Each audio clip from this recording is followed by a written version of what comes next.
par la mort d'Etienne Tshisekedi jusqu'à la présentation de la machine à voter. Merci Nabino, fidèles téléspectateurs pour Nabopo Niger comme télévision. Merci pour la fidélité Nabino, paix, confiance et renouvelée na émission Nabino préférée debout congolais Bipa Union Sobozwami à travers République démocratique du Congo. Na tombele bino boyeyi malamu pe bonne écoute. Justice Yonzambe et ratakate justice Yonzambe motomo côté aishapaka na contrôle nango ezalaka ba mettre mo o ezo ko introduire émission oyo occasion pour nangai ko rappeler na ba commun des mortels que sengeli to sala kamalamu parce que nyonso topozaka comme ba acte ezali semence oyo tôt ou tard et ko reproduire et ko produire ba fruit nango. Ce que vous avez mabe okanisi biso bato mokili tozomona yote ou bien toza na capacité à maîtriser yote yeba été au-delà ya biso ba commun des mortels ezali na mutu op supérieur azali kolona yo akoyi kufutisa yo nyonso yo za kosala. Sur cette terre tu ne payes pas les prix de tes actes, sache-le bien que même dans l'au-delà ton âme ne reposera jamais en paix. Yango ezala kambela na sala kapoete toye ba komilengele to comptabiliser ba acte na biso pe to sala kaka malamu. Actualité na biso ya yambo na kobanda nango awa ezali crainte oyo ba kabiliste bazali nango pour na ba éventuelle perquisition na domaine ya Joseph Kabila. Ba kabiliste bele pe bazali ko craindre pe ko mettre en garde régime ya Félix Tshisekedi de ne pas aller plus loin pour mettre la main sur Joseph Kabila. Sur quoi serait fondée cette crainte? Pourquoi ba soupçon, pourquoi ba murmure, bato ebele oyo bazali proche à Kabila, bato bazali fidèle naé, bazali commettre en garde Félix Tshisekedi. Est-ce que Félix Tshisekedi serait-il tenté de mettre les mains sur Joseph Kabila ou laisser Joseph Kabila entre les mains de la justice? C'est ce que sera notre premier sujet dans le cadre de cette émission. Notre deuxième sujet d'actualité sera la réaction de la Senko. Tu madame était Senko bakota qui conférence na bango extraordinaire ndenge ba mesana kokota kasi na clôture ya masolo na bango balobeli pe situation politique ya mboka balobi ete na sima ya vote soki bamoni vérité des journaux te peuple congolais a kozala vraiment poussé pour activer article 64 ba ko se prendre en charge et là plus loin bazali ko senga na peuple congolais pour que les élections crédibles il faut que le peuple congolais a se réveiller. Plus loin encore, la Senko accuse le pouvoir d'entretenir la brigade spéciale de l'UDPS, Force du Progrès, pour traquer les adversaires politiques. Que se passe-t-il au sein de la Senko aussi longtemps que tu as dit que Monseigneur Ettore Balestero, nouveau observateur du Vatican en Genève, azalaki pe na début ya masolo wana ya Senko, ya talisaki bango ete changement na mboka et qu'on dépendre directement te na église azali na rôle na ye changement ya mboka acteur politique nde mutu il faut ba pesela yango. Nous reviendrons vraiment sur ce sujet brillant tayibi ke tozwa ki tenter à analyser point wana tokoyeba kozongela yango. Actualité mususu ezali que officier à renseignement chargé à sécurité ya prison centrale de Makala azali na bokangami na auditorat central, auditorat militaire, hein? Donc écroué na Gombe kuna parce que d'après fondation Bill Clinton, le colonel Kassongo a été appréhendé pendant qu'il remettait un colis de chanvre à un détenu na pavillon 10B. Donc bakangi pour na ba stupéfiant oyazali côté que la topé copé ça na ba prisonnier. Nous y reviendrons encore là. Si je n'abuse pas minute au le Rwanda conteste les rapports finaux du groupe d'experts de l'ONU sur la RDC. Nous avons communiqué dans la position à Rwanda et Zalinini par rapport à rapport au Ebimi sous pour la énième fois. Oyo ezali publié na Nations Unies et puis nini Rwanda azali na kati ya ko planifier situation à l'est du Congo na moni to lobela ngomwa kala lobi samba olonga okoma ko beta karama kambuza koleka na est ya République démocratique du Congo. Il n'y a pas de cara sur tout ce qui se passe en République démocratique du Congo, ça nous préoccupe tous, nous y reviendrons. Et avant de terminer, Sengeli Toyeba était à ce jour, la République démocratique du Congo compte 910 partis politiques. Wana ezali résultat au bimina ministère et intérieur tant azali ko déposer liste ya ba parti politique oyo nyonso azali ko pesa yango na président ya Seni Denis Kadima. Kasi anglo biso to kolobela sujet wana ezali ya kotuna pourquoi toujours des partis politiques se créent. Aujourd'hui nous allons vers 1000 partis politiques et que les Congolais, la plupart des militants au sein de ces partis politiques sont chômeurs, pauvres et ils n'ont pas vraiment de l'espoir pour leur avenir. Tokolobelango na katia élément oyo partance de la parenthèse na biso émission ezali Gentini Ngobila Mbaka, gouverneur de la ville de Kinshasa, en conflit avec le pasteur Godem Poyi, président il y a assemblée provinciale, il y a ville, il y a Kinshasa. Vraiment, à propos, il y a gouverneur de la ville, Gentini Ngobila, et Vexaki, certains Kinois, peu ba Congolais, Moussou Pona Goyoka, Lolenge Nini, Ye Asataka Kina Godem Poyi, à propos, et Bimagina Munokonaye, vraiment, et l'obusaki ba Congolais belé. Bino Peka Mutubotini Ngaïna commenter sur ce sujet Oyo. Yango na memeli bino comme parenthèse. Nako dédié ngona ba kinoa nyonso boza kolanda debout congolais te ba côté le mapona makambo etali ville ya Kinshasa pe République démocratique du Congo matondo mingi na yo muto oponi la bonne fréquence qui est la fréquence des éclairés à travers l'émission debout congolais soko sabonana noté na chaîne oh je vous prie de le faire pour ne jamais manquer notre actualité. Surtout cliquez sur la cloche de notification, partagez, surtout large partage. Vous partagez vraiment émission Oyo, vous continuez à partager en mingi pour debout congolais et ko éclairer ba congolais nyonso akoba na kotombo la bendele ya Congo.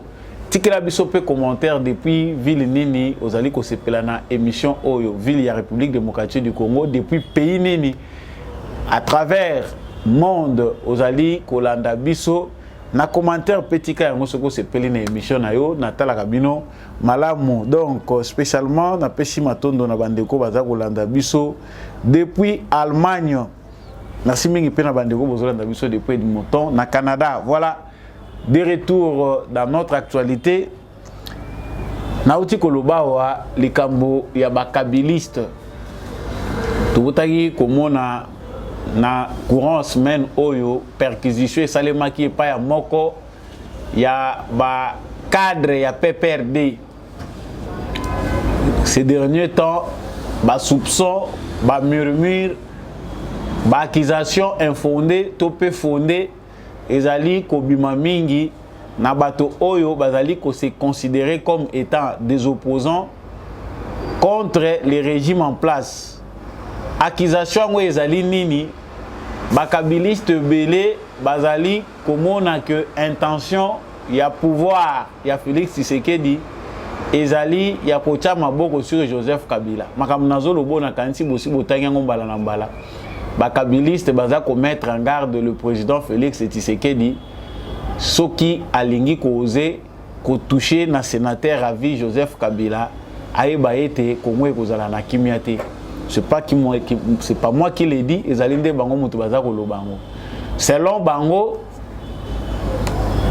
stratégie à pouvoir ezali ya ko inspecter Kingakati, ko perquisitionner Kingakati, ko lancer asomoko na Kingakati à la recherche non seulement des armes mais pour au finish mettre la main sur l'ancien président Joseph Kabila. Et là, quand on a se pelisa bango te, toyoki ebele baza ko lancer ba menace na bango après perquisition ya ndaku ya dunia oyo azali moko ya ba cadre ya PPRD na lemba ba mususu pe bazali ko craindre déjà que na bandaku na bango misusu ba perquisition pe ekoki ko salema. na yango bazali ko mettre en garde de pouvoir en place. Kasi na okatanga to pesi bino boyoka oyo ezali ko bima kuna na bandeko bazali kuna bazali ko se reconnaître comme kabiliste. Tolandi bango nde na sima tozongi. Nous, membres du PPRD au Katanga, réunis en ce jour au siège du secrétariat exécutif provincial, indignés suite au climat de terreur imposé par le régime en place, caractérisé par des actes ignobles, des attaques et arrestations ciblées, des perquisitions barbares et violations des domiciles de nos cadres et militants, de menaces et des attaques imminentes des résidences du président national du PPRD et des autres dirigeants du parti, déclarons ce qui suit.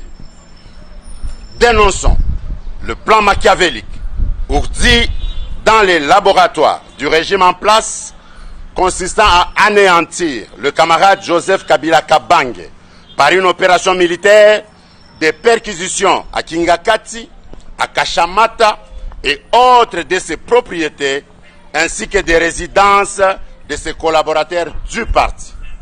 Ainsi dit, prenons à témoin la communauté nationale et internationale, les ONG de défense des droits de l'homme et les organisations de la société civile sur la dégradation de la démocratie en République démocratique du Congo.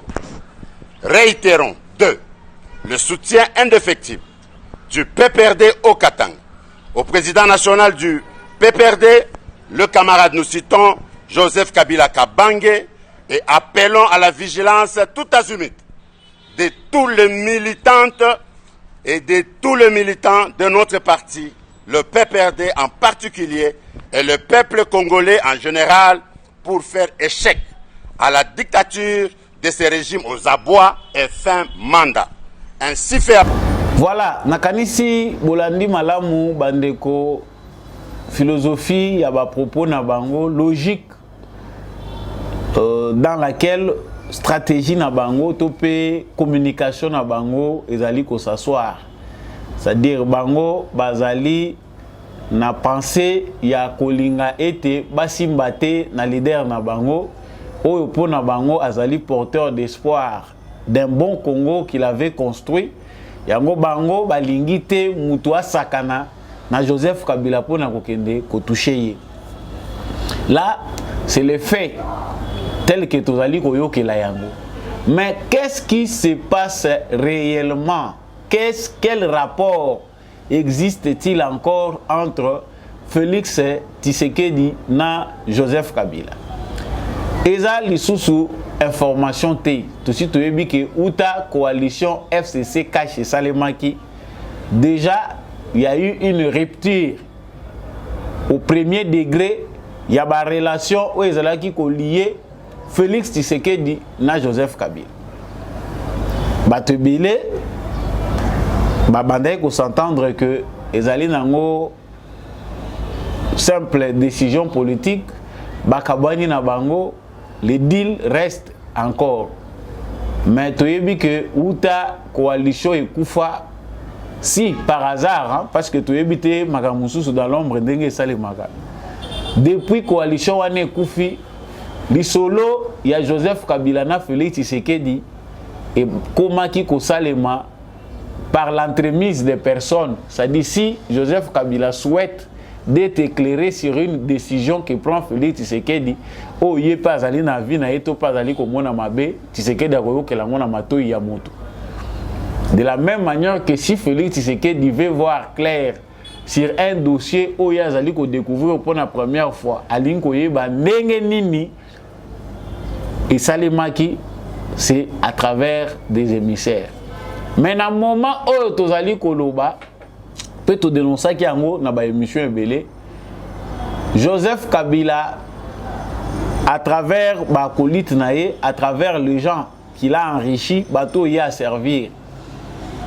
Oyo, bazako continue kozala fidèle, que ça soit dans l'armée, que ça soit en politique. Parce que moi, muto yo, vous allez reconnaître, ngai soki nazali elo, elo ko nazali, zali grâce ya mutuana.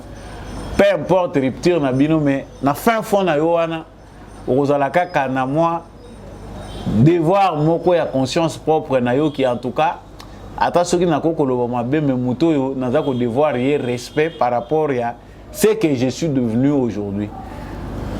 Plusieurs politiciens na scène politique congolaise bazali ko devoir oyo bango baza ko benga réussite na bango ba bien matériel oyo bango baza ko s'enorgueillir na nango soki lelo baza ko se retrouver ba comme très visible na scène politique. Ils vont dire merci à Joseph Kabila. Kabila qui a compris que politique il y a Joseph et a Félix Tshisekedi pardon ezali de nature ya ko engloutir yé ko enterrer yé politiquement ko affaiblir yé ko effacer yé na scène politique pour enfin l'exposer aux poursuites judiciaires parce que là Félix Tshisekedi n'aura plus son mot à dire wana ekokoma likambo ya justice congolaise. Kabila a commencé à entreprendre des démarches pour contraindre la politique de Tshisekedi. La plus récente des démarches est celle qu'il a menée auprès de présidents africains pour leur montrer que Félix Tshisekedi est en train de mener une mauvaise politique, non seulement pour la RDC, mais pour toute la région. Il faut l'arrêter. Nous avons dit que Songi Songi est partout, même dans le président, les spécialistes et Songi Songi peut bazali. Ça me comme raté comme pas Tshisekedi que muto yo zali ko batela. Muto yo boza na une alliance ya kimia yo bombie na Congo o inquiété yete. Pour 5 ans yango biso tozoloba. Batu to kima babang, batu to perda batu tozali na ba forme nyonso ya ba grief o biso toza ko reporter na Joseph Kabila, comporté na Joseph Kabila pour ces crimes au sommet de l'État.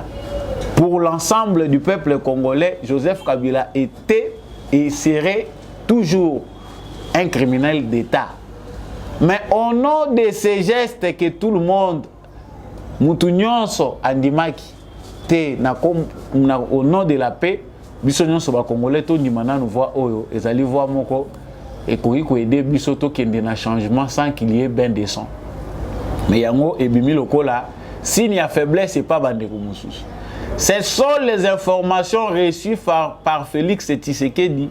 La démarche au Kabila Muteza a mené contre non seulement la politique de Tshisekedi, mais contre le Congo, d'énerver Félix Tshisekedi. Kabila lui-même, Joseph, sait que Kosilikaya Félix Tshisekedi est insécurité pour naïe. Parce que Bato Bazali Koloba, mais des fois, tout ça, qui maîtrise, qui sécurise Joseph Kabila. Sécurité, il y a Joseph Kabila, et ça n'a beaucoup, il y a Félix Tshisekedi. Si Kabila vandi na banenyon so, tout ça, sans être inquiété, et ça Félix Tshisekedi. Ti coalition FCC cache les autres à rupture ezali makambo boyo kaneza lisusuté. Félix Tshisekedi a continué toujours à respecter cet engagement ya que tout ça bima na ndenge ya kimia poursuite judiciaire te basi mabisote mais awa to sito lobaki yango que 5 ans est commis prêt. Bambula esi ekoki mauvaise foi ya Kabila ezali ko pousser na porte ya prison. Bandeko na biso oyo soki tokobenga bango bandoki na biso parce que c'est la même chose au Congo. Bandoki na bandeko eza nango presque eloko moko. Tant bozozala na bandoki ebele plus que bato baza ko se comporter valablement comme ba ndeko. Et comme na ngo tambola ndenge wana. Maintenant ba kabiliste baza ko kanisa ke baza ko intimider Tshisekedi. Non, tozali ko lancer mise en garde komeka ko simba Kabila te. Bino lelo des civils bokomi ba protecteur ya Kabila. Qui est ce Congolais là insensé, amnésique? Na ebite soka za ko souffrir na maladie et sala ka ke mémoire nyonso ekufa. Bakomi ko apprendre yo bazola kiso bana na yo yebi yote batata na ba yebi yote. Je ne sais pas si nos frères ici du Katanga usine ya identité place où ba fabriquer la kabapa ya ba identité na Katanga nazo finga binote bandeko mais ça fait très mal. Bobimi, vous êtes chômeur sans emploi parce que si celui-là était un bon monsieur bino bolingaki bozala bozo défendre ye na ba condition ya malamu. Quand on regarde Katanga na ba potentialité nyonso eza kuna. Est-ce qu'un vrai Katangais qui ne souffre pas d'amnésie peut aujourd'hui défendre Joseph Kabila? Je ne crois pas. Sauf Bato Oyo, Bazali à la recherche, il y a pain facile. Pour Nazwali, pas facile. Il faut Nabimana Bandakoganga, au nom ya Bato Songolo Pakala.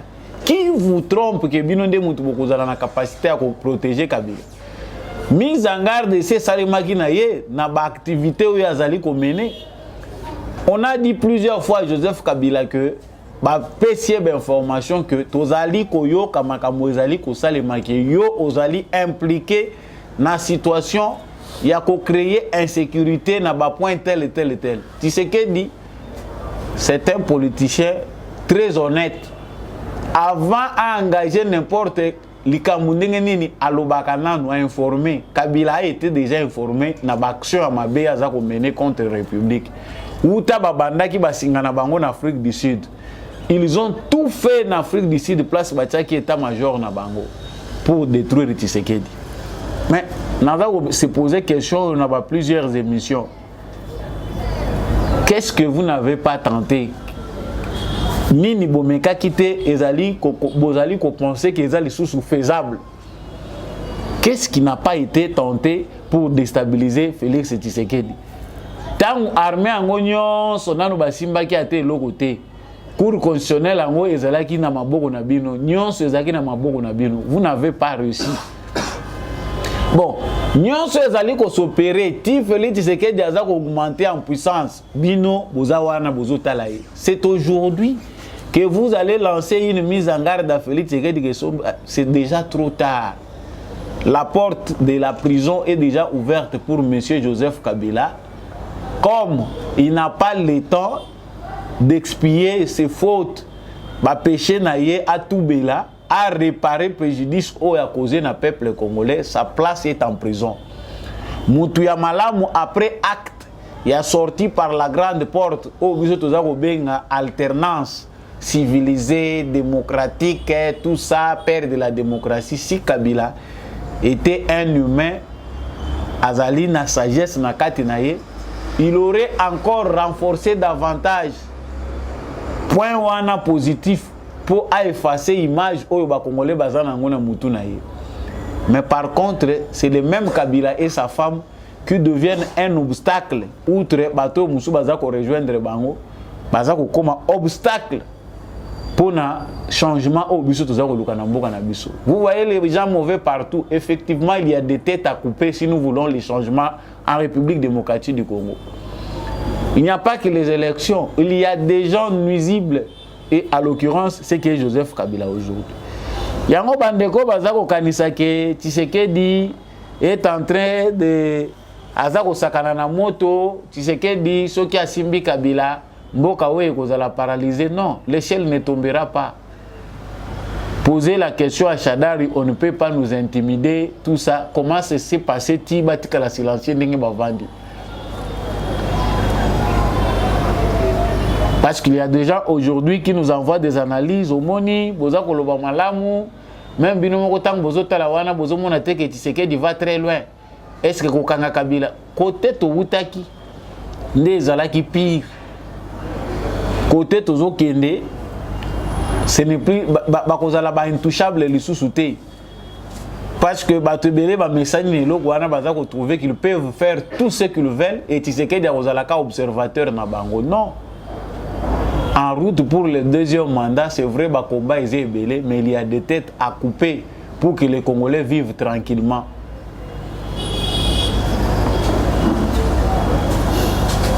Awa, nous allons continuer Koloba. Bandeko ya Senko, Bazali Kobenga, peuple congolais, à Telema, à se réveiller pour une élection crédible. Une élection ya Malamu. Après vote, ce qui va montrer que vérité des urnes est alité, aussi un peuple congolais a appliqué l'article 64. Nous vivons dans un pays où on considère les Congolais comme des bébés. C'est-à-dire qu'ils n'ont jamais grandi. Bébé de Koko Saïe à l'Eli. à un certain moment, au revenir naïe, au saï le col au bon délié, après au cossier les sous. Au lingo melisa bébé qui si aux yeux foufou, au ndenge to salaka, au tché qui si wana na kati parce qu'à koboya comme lango boy normalement allez. Amélie foufou, Amélie nango, c'est fini au cossier ndenge wana. Quand la Senko aujourd'hui prend la place de l'opposition, baza koya ko prêcher peuple congolais, balobi balingi ba élection à malam. C'est que la Senko prend le peuple congolais pour un peuple des idiots, un peuple imbécile. Nyonso les cas qui na 2018 40 000 smartphones. La Senko a beti munoko awa, show la beti munoko nyonso awa. Non, Karakatumbi n'a rien donné. C'était des Suédois. Chole, dans le vidéo, on a moni angote. Chole allié monoko pour na kota les sabiso, ba moyen oyo bango bazwa ki pour na ko tale la makambo élection to moni angote. C'est que Chole na Senko ba manda le rôle ici la kanangote. Kuna c'est comme le royaume ya Senko. Oyo baza ko entretenir malamu et pas Chole na cardinal na ye. Bazo kanisa que ba congolais ba yebite que l'argent de Katumbi aujourd'hui a fait de l'église une opposition qui n'est pas au service du peuple congolais. La société civile n'est pas mauvaise, mais quand des individus pour leur propre intérêt balati kazaka ya ba intérêt à Congo pour montrer au peuple congolais que bisonde tozana bino, ça devient très dangereux. Et penser que les Congolais sont dupes, bazali koyo kabino, c'est toyebite ce qui to kolobani. Mais perte oyo tozo continuer kolobango, ezali nango perte ya Katumbi parce que lokola ya azali na industrie ça la kayeba billet. Bato bakoko ya bazu na bango bakeye, ils seront obligés de travailler, justifier leur argent parce que nous considérons les propos ya oyo bato a Senko ba clôturer nango makamuna bango comme une justification ya mbongo baza koliaka. Le peuple congolais n'est pas dans cette aventure là parce que si les Congolais étaient là dedans, même dans la rue, les Congolais ne sont pour rien. Mais bango baza koloba boye basi batiaki bango déjà en garde. Je vous laisse d'abord suivre cette vidéo que nous avons ratée, vous l'avez déjà peut-être suivi. Il y a Monseigneur Ettore Balestrero. Balestrero, nouveau observateur du Vatican à Genève. Les changements dans les pays ne dépendent pas directement de l'Église. Suivez-les d'abord et puis nous revenons. Et alors, si nous voulons vraiment que notre vie soit fructueuse, si nous voulons que notre ministère puisse avoir des fruits, nous ne devons pas nous préoccuper quelles sont les routes que je dois tout de suite, quelles sont les routes que je dois construire, quelles sont les maisons que je dois faire, quel est le changement dans le pays que je dois obtenir. Parce qu'en réalité, le changement dans le pays ne dépendra pas directement de l'Église. Ne serons pas nous les évêques, pas nous les prêtres à changer le pays. Nous devons donner le principe pour que le pays puisse changer. Nous devons amener et porter Dieu à ce pays. Et si Dieu arrivera à ce pays, le pays va changer.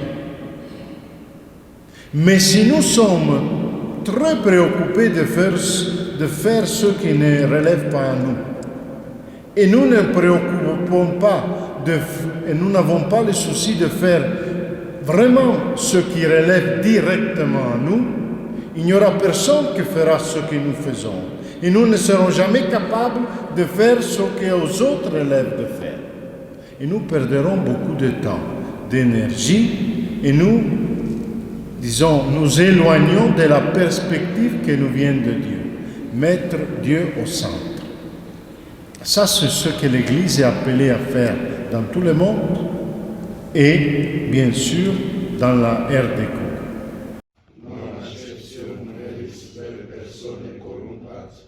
Serviu de nós que efecacia Bon, c'est le dernier jour de l'Assemblée plénière. Les évêques vont se réunir en plusieurs séances pour finaliser le dossier, les réflexions déjà initiées, approuver le message qu'ils sont en train d'écrire maintenant. Et c'est demain que ce message sera rendu public. Naturellement, le premier jour dans toutes les sessions épiscopales est consacré à l'analyse de la situation socio-pastorale qui implique aussi la situation sécuritaire, la situation sociopolitique. Vous confirmez qu'il y aura un message adressé? Je le confirme parce qu'ils l'ont décidé.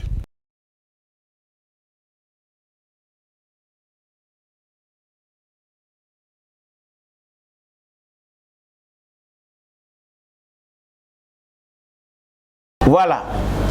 Nakanisi Bolandi, Monseigneur Malam. Makambu toza kolobawa.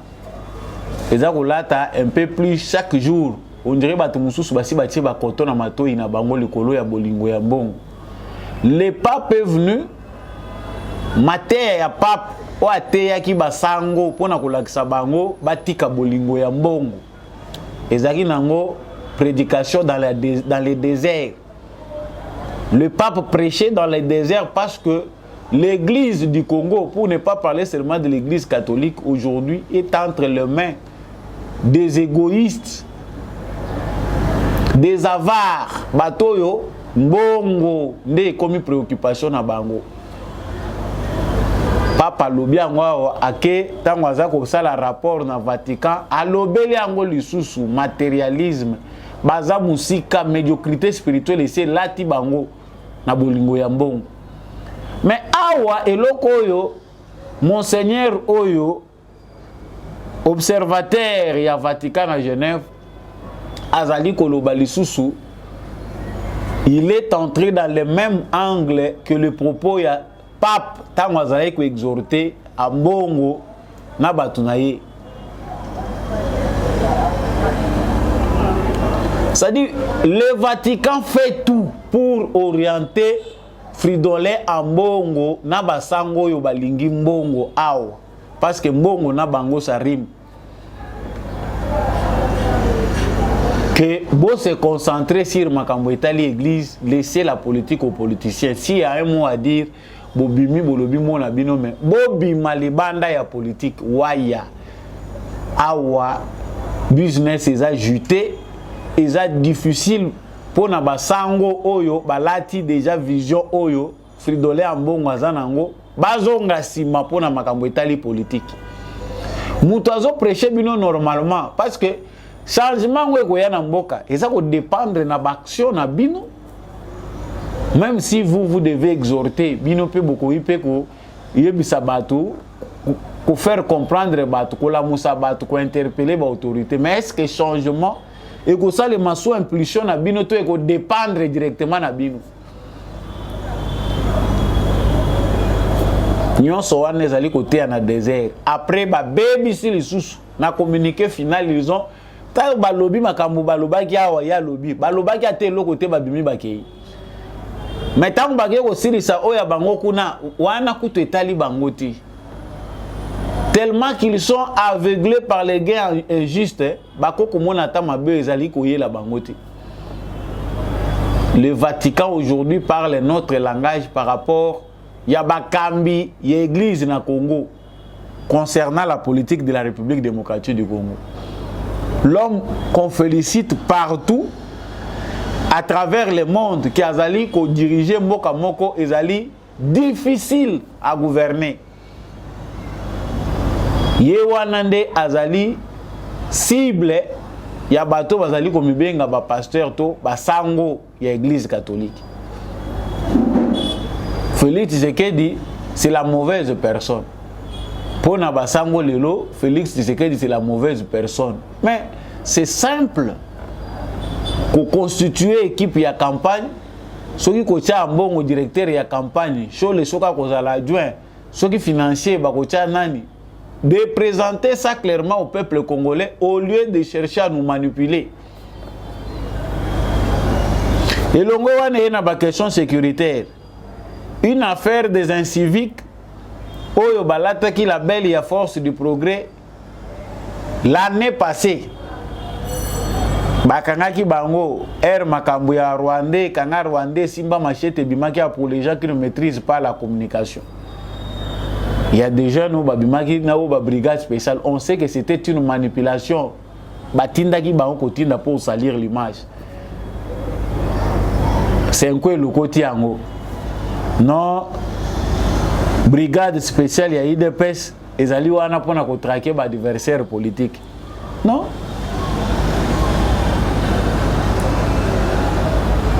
Non, non, non et non. Tango zimbongo ko défendre ango ezalaka facilité. Ezalaka facilité parce que vous allez obligé au fournir au bimisa argument au banda ko argumenter pour na ko côté la moto yo zimbongo na ye et ce n'est pas du tout facile. Nous allons tout voir, bisous tout ça qu'on continue. L'officier de renseignement chargé de la sécurité de la prison centrale de Makala à Kangami azali na auditorat militaire. Donc d'après ma source baza ko pèse information, le colonel Kassongo azala qui a appréhendé pendant qu'il remettait un colis de chanvre à un détenu dans pavillon 10B. Kuna izalaka nango déjà c'est la morale parce qu'on se demande comment par cette porte là hautement sécurisée chanvre ekoki ko pénétrer comme atina kati sans que système est en place et bayango comme dans toutes les prisons du monde entier. Il y a toujours des mécanismes qui se font par des bandes de criminels soit politiciens, militaires oyo ba collaboraka na ba criminel pour na ko servir bango ba stupéfiant wana bango baza ko luka. Ngo yo colonel na kopa diamba ko luka nini? Parce que tant vous êtes que la bango diamba na kati ya prison, eza pour basala ndenge nini? Et quand ta ndenge nini na ba porte, c'est que lui quand il entre, on ne le sécurise pas, li kamba ba prison to lo bagi yango. Biso tozo talaka nanu. Ministre à justice ndenge nini bazo gérer ba détenu na biso na kati ya ba prison ebele, prison centrale ya Makala, eza prison moko au stade où nous sommes arrivés, faut la hautement surveiller. Quelles sont les mesures prises pour nous surveiller en Lolenge et à Malam? L'administration pénitentiaire laissée par Joseph Kabila, est-ce qu'ils ont déjà assaini? Pourquoi ils ont ça les maté? Bah secret ils ont nini oh bisoto ebité pour bisoto ebi que scandale les akuna mukolo penda ba koloba ki bazo sala audit ya Malam ya gestion ya prison ya Makala, prison centrale ya Makala pour ne citer que cette prison là. Mais ça passe ming ba ministre intérieur est belé oh ba lekiao ba ministre la justice est belé ba ko za obligé ba ya ko répondre biso sur ce qui se passe dans nos prisons. Li kambo ya ba prison oyo makambo belé ça de makana prison parce que nous pensons que mutu soka za ministre ya justice azape na ba information ba informateur na ye bato yo ba contact na yo ba ko pesa ye réalité. Si je parle de prison, qu'est-ce qui se passe en prison na yebi ke mutu tel ba ko informer nga circuit wana makambo eza ko lekande comment renforcer la sécurité. Malheureusement, il n'est pas le seul. Bazaka na bango ebele diamba ekotaka na prison.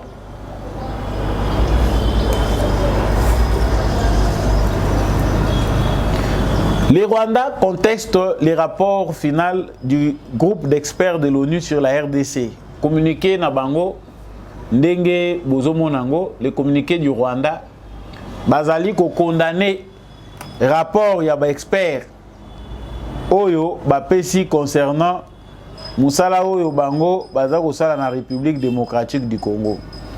Donc ils ont fait une déclaration sur les rapports final du groupe des experts de l'ONU sur la République démocratique du Congo. Dans ces rapports-là, on a vraiment certifié que les militaires rwandais basali na sol congolais.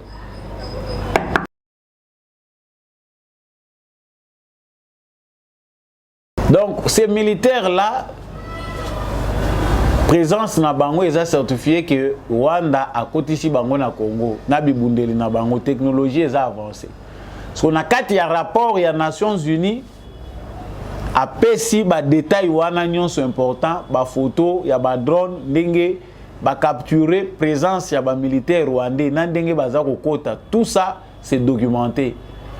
Les Rwandais pour contester ba lobby rapport wana ezali partisans parce que bango va se focaliser sur société civile ya Congo, ba organisation à droits de l'homme, voire même ba mouvement rebelle, à l'occurrence ba Wazalendo, pour condamner les Rwandais. Alors que l'ONU est en train d'oublier que ezali na génocide moko en cours na RDC pour na coépurer pour na épuration ethnique, tous les Tutsis du Congo doivent être effacés.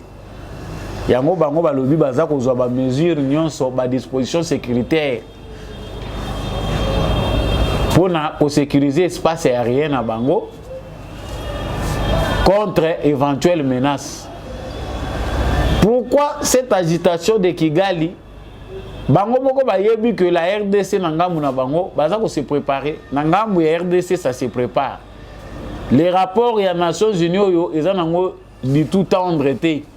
Biso malheureusement biso ba congolais aussi tout les bien ngo toza na biso na eloko te toza kozela de la part ya rapport ya Nations Unies. Mais la France hier, parce que Macron a yo ki soni, on devait attendre le président français Yemoko Lobelango. Non, ministre Affaires étrangères naé aya ko Lobelango. Ministre des Affaires étrangères maintenant a sali déclaration pour dire que non, présence ya ba militaire et ba troupes rwandaises na kati ya sol congolais faut pas se retirer. Mais Macron s'est déplacé qui a na Congo. Ba sali effort nyonso même na ba journaliste pour que Macron dise ce que nous en attendait. Macron a koka koloba ngota linga pe koloba ngota. Lelo Grande-Bretagne, France, États-Unis, tant ba moni que mbilinga mbilingezali maintenant noté tous allez condamner présence à Rwanda. Na États-Unis kutu baza ko sala 2 poids 2 mesures noté Congo P FDLR. Mais les Rwandais qui condamnent les rapports des Nations Unies, il y a des experts des Nations Unies. Azali au moins kozwa mupanjo ba PC force que noté RDC azali ko appuyer ba FDLR pe ko armer bango. Mais mutuna oyo batuna ki Kagame ti lelo eza sans réponse. Village nini, ville nini basi ba attaquer na ba FDLR oyo ba uti na Congo. Bazali ko occuper esika nini ala kisa bango. Il y en a pas. Donc prétexte oyo essayer les kanango ndelu ils ont les sous na tente ya ko utiliser ngo ba astuce na ya kalawana ya za ko continuer ko zongela kango. Et pendant ce temps les Congolais qui sont dans certains coins baza ko se poser question armée ougandaise azali ko mener ba opération conjointe na armée congolaise. Qu'est-ce qui fait que armée ougandaise a côté sous ba militaire n'est-ce pas na zone na Congo na contexte mususu bazoya ko sala nini pendant que ba oya Rwanda bakangami yao baza ko tuna président Ruto ya Kenya situation RDC ozomona ngo ndenge nini non nakanisi ke za région na biso nyonso toza kuna tokanisi ke makambo ekubonga nous allons travailler là ensemble. Bon, échappatoire ou façon peut-être il y a détourné pour éviter qu'on aborder ba question les ko fâché. Mais néanmoins la RDC est au point où le gros attention nyonso ya mukile na minute eza ko tala rébellion et bimina Russie parce que écoute peut même na ba média na biso rébellion o ya Russie eza ko luka ko kwesa Vladimir Poutine. En tout cas tout le monde veut chercher à savoir ce qui se passe là. Profitons nous aussi bayoki ka to la muki boy Kigali eza na maboko ya FARDC. Franchement c'est un crime mais tout à la plena tout ça les pas ya munene. Le reste là l'état ba déclaration ça les manamukili to ko avancer makasi. Et c'est ce qui doit être fait. Moment yango eza opportun biso peut profiter de l'actualité mondiale tango bango baza ko tenga mabango nyonso na makambo ezo beta kuna awa wanyera komi mabe soki Wagner soki Wagner awa komi mabe ba komi ko apuya ngo non Poutine est déstabilisé milice nyonso atiela ka mutema yango wana eza ko tenga makuna biso to se concentrer na makambo na biso to zo décision finale awa.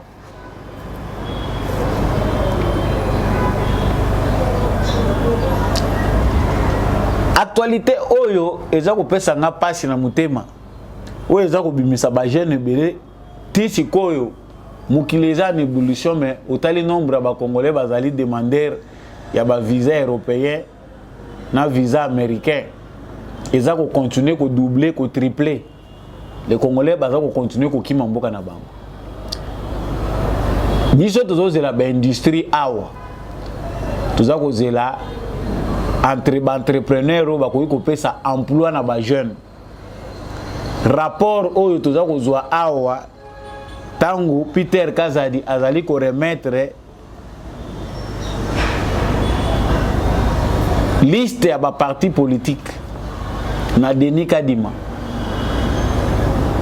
ezo le lisabato 910 partis politiques 900 na 10 likolo sans compter ba o baza ko zila nanu mikanda ba document sila parce que ba musupe baza wana ba dossier na bango lokole kokaki te ba tie bango eza na bureau ya Peter Kazadi ministre intérieur bango bazo zila pe ba silisa ko traiter pe ba dossier na bango ba bimisa pe ba oya bango au total 910 partis politiques ce n'est pas 910 sociétés eza 910 entreprises mais partis politiques l'ensemble la majorité tout le batan 99% il y a ba membres ya ba parti politique wana potentiel baza ba jeunes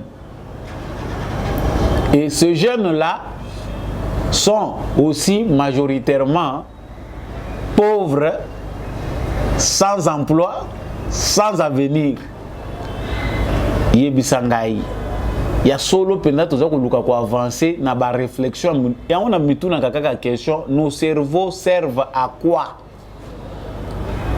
La fois passée on a vu masango ezobota likolo ya saut de mouton masango eboti kuna likolo mais personne ne se préoccupe pour mona kiza langage ya nkolo aza ko talisa biso masango likolo ya saut de mouton eboti ya ngomoko c'est que mutu keza ko leka mambuma masango ekwei likolo ya saut de mouton ka likolo ba zelu wana etrena kawana masango eboti kangami pe.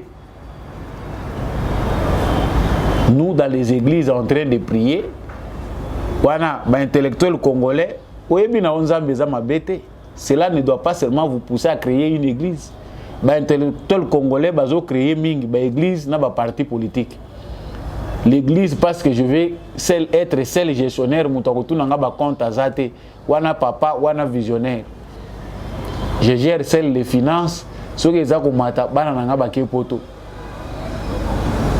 na sombi mutuka sika bo somela pa na bilo mutuka ba sombeli yo.